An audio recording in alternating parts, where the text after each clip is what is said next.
এবারে থাকছে সারা দেশে ঘটে যাওয়া নানা ঘটনা নিয়ে টুকরো খবর, জানাচ্ছেন মাসুম আলিসা। জামালপুরে মাদকের বিরুদ্ধে বিক্ষোভ ও মানববন্ধন অনুষ্ঠিত হয়েছে। সিরাজগঞ্জে বায়োমেডিক্যাল বর্জ্য ব্যবস্থাপনার জন্য কমন ট্রিটমেন্ট ফ্যাসিলিটি কর্মসূচির উদ্বোধন করা হয়। অনুপ্রাণিত করতে চাই। সিরাজগঞ্জের বেলকুচিতে প্রান্তিক কৃষকের মাঝে ৫,০০০ গাছের চারা ও প্রতিবন্ধীদের মাঝে দোকানসহ ঘর বিতরণ করেন স্থানীয় সংসদ সদস্য।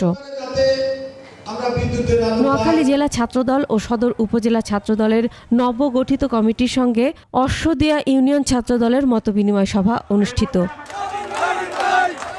কুষ্টিয়া জেলা আইনজীবী সমিতিতে বিডিলেক্স আইন গবেষণা ডাটাবেজের উদ্বোধন। গোপালগঞ্জে ৬ লাখ টাকার নকল ও অনুমোদনহীন বিদেশি সিগারেট জব্দ করেছে পুলিশ। নড়াইল, পঞ্চগড়, নওগাঁ সহ বিভিন্ন স্থানে নানা কর্মসূচিতে বিশ্ব জনসংখ্যা দিবস পালিত হয়েছে। বৃক্ষ দিয়ে সাজায় দেশ, সমৃদ্ধ করি বাংলাদেশ, এই স্লোগান নিয়ে টাঙ্গাইলের সপ্তাহব্যাপী বৃক্ষরোপণ অভিযান ও বৃক্ষমেলা শুরু হয়েছে।